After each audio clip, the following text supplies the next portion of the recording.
Hi friends, welcome to from. Venky Atluri direct చేసిన Vishwanath and Sons ఈ movie నుంచి ఈ టైప్ ఆఫ్ కమర్షియల్ ఎలిమెంట్స్ అయితే నేను ఎక్స్పెక్ట్ చేయలేదు. మూవీ విషయానికి వస్తే మూవీ అయితే బాగానే ఉంది. కాకపోతే ఏదైతే ట్రైలర్ కట్స్లో ఉంటాయో అదే స్టోరీ ఉంటుంది, అంతకుమించి ఏ ఉండదు. మూవీ ఏదైనా కొత్తగా ట్రై చేస్తాడు, మళ్ళీ లక్కీ భాస్కర్ సర్ లాంటి ఎమోషన్స్ బిల్డ్ చేస్తాడు అనుకున్నా కానీ నాగవంశి చెప్పినట్టే తన హీరో తన సినిమాలో బాగా రిచ్గా ఉండాలి, తనకి ఎటువంటి ప్రాబ్లమ్స్ ఉండకూడదు, ఆ రిచ్ ఫ్యామిలీస్లోనే చిన్న చిన్న ఎమోషన్స్ ఉండాలి, వాటితోనే మూవీ క్యారీ ఫార్వర్డ్ అవ్వాలి అనే విధంగానే ఈ మూవీ కూడా ఉంటుంది Viswanath and sons. Movie start అవ్వడం కూడా చాలా ప్లెజెంట్ అండ్ నీట్గానే స్టార్ట్ అయింది. హీరో సూర్య ఇంట్రో బాగుంది, మమితా బైజు ఇంట్రో కూడా బాగుంది.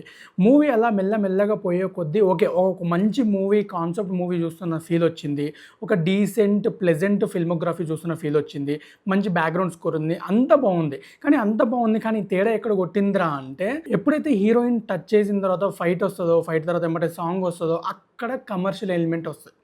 అంటే ఒక మూవీలో ఖచ్చితంగా ఇవి ఉండాలి, ఇవి లేకపోతే ఆడియన్స్ చూడరు అండ్ సినిమా వర్కౌట్ అవ్వదు అన్న థాట్లోనే ఈ మూవీ తీసిండు. ఫస్ట్ ఆఫ్ అంతా బాగానే ఉంటుంది, emotions, dialogues, scenes, Mamitha Baiju comedy, ఆ రాధిక గారి యాక్టింగ్, సూర్య గారి యాక్టింగ్, ఈచ్ అండ్ ఎవ్రీథింగ్ కూడా బాగానే ఉంటుంది. ఫస్ట్ హాఫ్ అయిపోతుంది, ఇంటర్వెల్ పడుతున్నంత వరకు కూడా సినిమా బాగానే అనిపిస్తుంది. కానీ ఎప్పుడైతే సెకండ్ హాఫ్ స్టార్ట్ అవుతుందో, స్టోరీ ఎటు వెళ్తుందో, అసలు ఈ కమర్షియల్ ఎలిమెంట్స్ ఎందుకు యాడ్ అవుతున్నాయో అస్సలు అర్థం కాదు. స్టోరీ బిల్డ్ అవుతుంది, ఒక ఎమోషన్ క్యారీ అవుతుందన్న మూమెంట్లో ఒక ఫైట్ వస్తుంది, అది కూడా అన్వాంటెడ్ ఫైట్. సో అదే కొంచెం డిఫరెన్స్ అనిపించింది. కొంచెం ఇది వెంకీ అట్లూరి మార్క్ కాదేమో అనిపించింది సెకండ్ హాఫ్. ఫస్ట్ హాఫ్ వరకు అయితే బాగానే ఉంది, కామెడీ పరంగా కానీ సీన్స్ ఈచ్ అండ్ ఎవ్రీథింగ్ బాగానే వర్కౌట్ అయినాయి. కానీ సెకండ్ హాఫ్ ఇంకొంచెం వర్క్ చేసి ఉంటే బాగుండు అనిపించింది. మూవీ స్టార్ట్ నుంచి ఎండ్ వరకు మీకు ప్రతి సీన్ కూడా రిచ్గానే కనిపిస్తుంది. ట్రై చేసింది కొత్త కాన్సెప్ట్ అయినా కూడా సెకండ్ హాఫ్ వరకు వచ్చేసరికి రెగ్యులర్ కమర్షియల్ ఎలిమెంట్సే యూజ్ చేశారు. అండ్ మ్యూజిక్ విషయానికి వస్తే బటర్ఫ్లై ఒక సాంగ్ ఒకటి చాలా బాగుంది.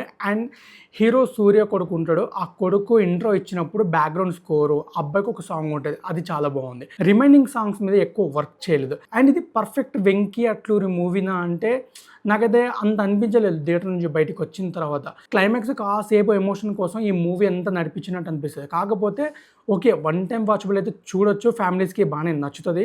కాకపోతే సెకండ్ హాఫ్ కూడా సేమ్ ఒక స్టోరీ మీద వెళ్తుంటే బాగుండు, కానీ స్టోరీ బిల్డ్ అయ్యే కొద్దీ ఈ ఎలిమెంట్స్ యాడ్ అవ్వడం, ఫైట్స్ యాడ్ అవ్వడం, సాంగ్స్ యాడ్ అవ్వడం, ఒక నార్మల్ మూవీ చూసిన ఫీలే వచ్చింది తప్ప ఇది వెంకీ అట్లూరి మూవీ అన్న ఫీల్ అయితే రాలేదు. నాకైతే ఫస్ట్ హాఫ్ వరకు మూవీ చాలా నచ్చింది, కానీ సెకండ్ హాఫే కొంచెం అటు ఇటు స్టోరీ ఎటు వెళ్తుందో అర్థం కాని కన్ఫ్యూజన్ ఉంటుంది. అండ్ అందులోనే ఎమోషన్స్. అండ్ సూర్య గురించి మాట్లాడుకుంటే ప్రీవియస్గా వచ్చిన మూవీస్లో కాంగువా, కరుపు అంత వర్కౌట్ అవ్వలేదు. ఆ మూవీస్ తర్వాత ఒక డీసెంట్ బ్లాక్ బస్టర్ అని చెప్పుకోవచ్చు. ఈ మూవీ ఒక మంచి మూవీ పడిందని అనిపించింది సూర్యకి.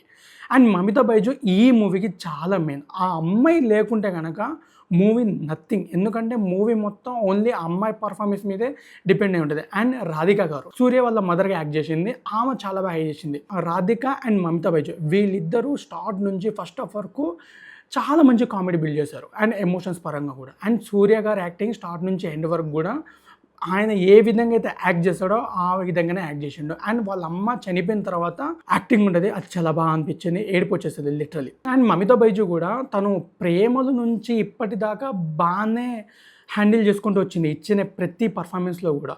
రీసెంట్గా వచ్చిన డూడ్ మూవీలో ఏ టైప్ ఆఫ్ అయితే పర్ఫార్మెన్స్ చేస్తుందో సేమ్ ఇందులో కూడా చేస్తుంది. ఇందులో ఇంకా చాలా యాక్టివ్గా ఉంటుంది అమ్మాయి యాక్టింగ్ నాకు చాలా బాగా నచ్చింది. అండ్ డైరెక్టింగ్ అండ్ రైటింగ్ విషయానికి వస్తే రైటింగ్ చాలా బాగుంది. అంటే కొన్ని ఎమోషనల్ డైలాగ్స్, కొన్ని రియాలిటీకి దగ్గర ఉంటాయి, అవి రైటింగ్ పరంగా కానీ ఫిల్మోగ్రఫీ, టేకింగ్, ఈ ప్రెజెంటేషన్ అంతా బాగానే ఉంది. సెకండ్ హాఫ్ కొంచెం అటు ఇటు ఉంటుంది తప్ప మిగతా అంతా బాగానే ఉంది. ఈ మూవీ అయితే నాకు ఒక రెగ్యులర్ డీసెంట్ మూవీలో అనిపించింది. అండ్ సూర్య గారిని ఒక మంచి రోల్లో చూసి చాలా రోజులు అయింది. ఈ మూవీలో కూడా సేమ్ అలాంటి రోల్ ఉంటుంది. అంటే almost Surya son of Krishnan అందులో ఫాదర్ రోల్లో చేసిన యాక్టింగ్ ఇందులో కూడా సేమ్ అంతే ఉంటుంది. విశ్వనాథ్ అండ్ సన్స్ అంతే ఫ్రెండ్స్. నాకైతే ఈ మూవీ బాగానే అనిపించింది. ఒకవేళ ఈ మూవీ కనుక చూడలేకపోతే థియేటర్లో స్ట్రీమ్ అవుతుంది, వెళ్ళి చూసేయండి, వన్ టైం వాచబుల్, టికెట్ వర్తే. అండ్ ఈ వీడియో కనుక మీకు నచ్చినట్లయితే లైక్ చేయండి, షేర్ చేయండి, సబ్స్క్రైబ్ చేయడం మాత్రం మర్చిపోకండి. Thank you.